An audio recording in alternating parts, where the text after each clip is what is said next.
watching In Search of the Self. We are talking about Swami Vivekananda. Last week, we discussed a bit about his early life, and in this episode, we're going to talk about his mission across India. We still have Shakuntala Walda with us. A very warm welcome to you. Thank you, Roshan. Thank you very much. The life of Swami Vivekananda was greatly affected personally. He had his father who passed away. He had the burden to support his mother, his brothers, and his sisters. And over and above, his guru fell sick. How did he face all these challenges? Keeping in mind that the death of his father left his family penniless, and he was a very successful attorney. So they were quite in a very difficult situation then. You must remember that this happened long, long ago. We didn't have the internet. We didn't have SMS. 150 years ago. Exactly. So 100 years ago, things were different. Very different. And there was no plane. No. No aeroplane to take you to Chicago or UK. Yes. This man traveled on a ship. He had no money, so people supported him. He goes to America. And everybody says, you must represent India. But nobody knew Vivekananda. Of course. And when he sat in the Parliament of Religions, with his beautiful turban and his long robe, beautiful, handsome, shining face, everybody said, Who's this? when are they going to let him speak? Yes.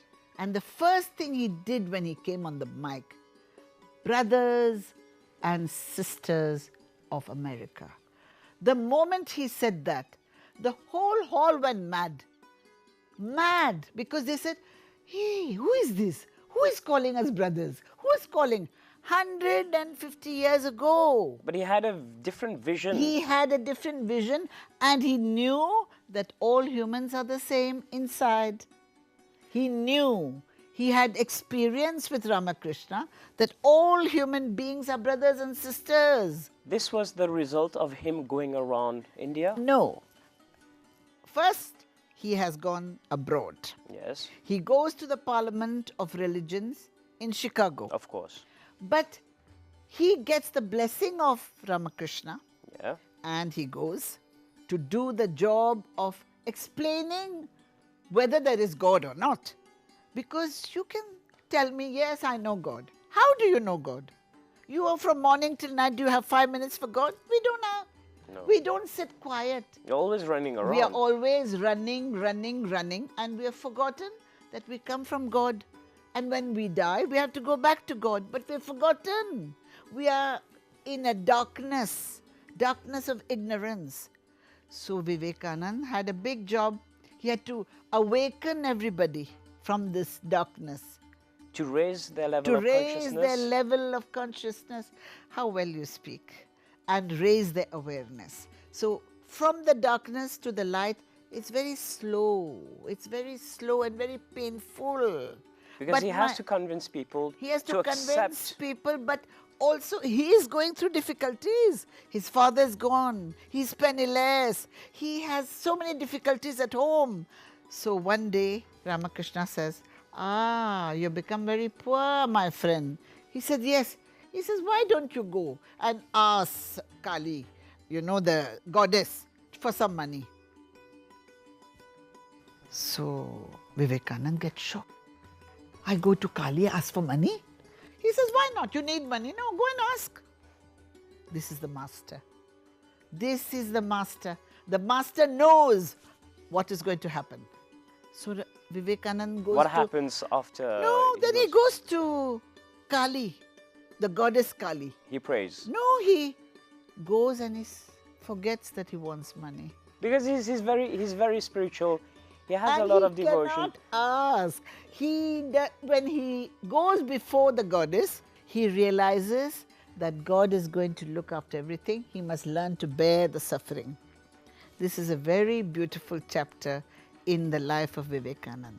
How do you bear suffering? When we are suffering, we throw the blame on everybody. Yes.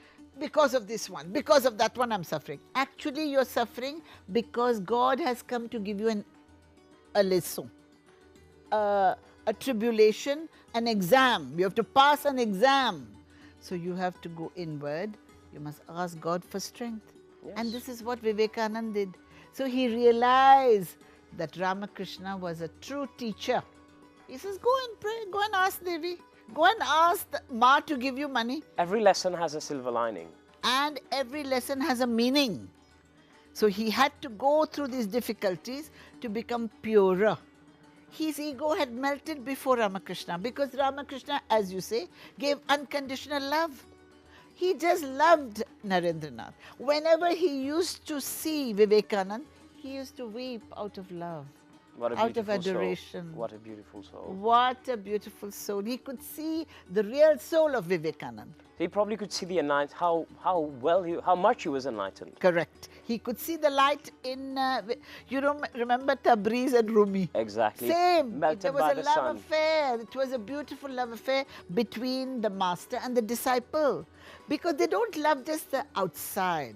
They don't love the body. They see the Atma. They see the soul. And Ramakrishna could see the soul, the Atma of Vivekananda and realize he was very pure. Vivekananda's guru was not well at some point. Ramakrishna, like all bodies, you have a body, You the age. body has to go. So he had cancer of the throat, and one day Vivekananda said, Master, why don't you cure yourself? I know you can cure yourself. Why don't you cure yourself? You know what Ramakrishna answered? But I have so many throats to eat the food. I've got so many disciples. Why I need this throat? You all enjoy. What does it mean I have so many throats? Means that his spirit has gone to all the other disciples and they have jobs to do. And his time has come, he should go as a body. He believes that he had accomplished his mission. He had accomplished his mission.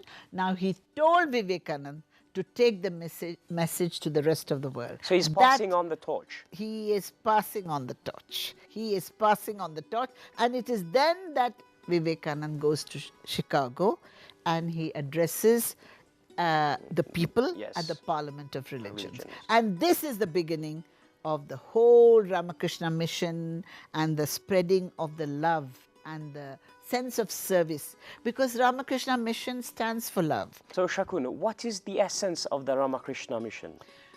Like many spiritual missions, they want to serve others. They serve the needy, they serve the unhealthy, and they serve those who need education. So in many, many ways, the Ramakrishna mission has so many libraries, produces so many books. It has spread all over the world. You see what is beautiful with the Ramakrishna mission. They say, whatever religion you are born in, please sit there. Don't be converted. If you are a Muslim, be a Muslim, but follow the truth. If you are a Sikh, you follow the truth. You don't have to change religions to prove anything. Yes. If you are a Christian, please remain. Through Jesus, you will come to know. Through the Virgin Mary, you will come to know what is spiritual life. Because all spirituality is one. It all leads to the same way. Yes, but as you say, it's easier said than done.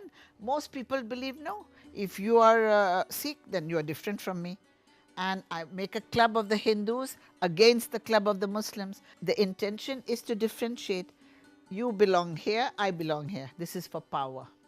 If I start a religion, I will look for difference because I want power.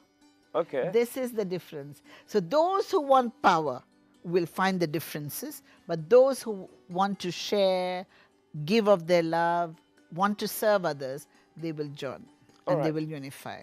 After going to Chicago, he returns to India. He returns to India as a hero because first time somebody has gone to the West and presented the Vedanta. And you know what he says? Just like so many rivers go to the sea, so many rivers we have.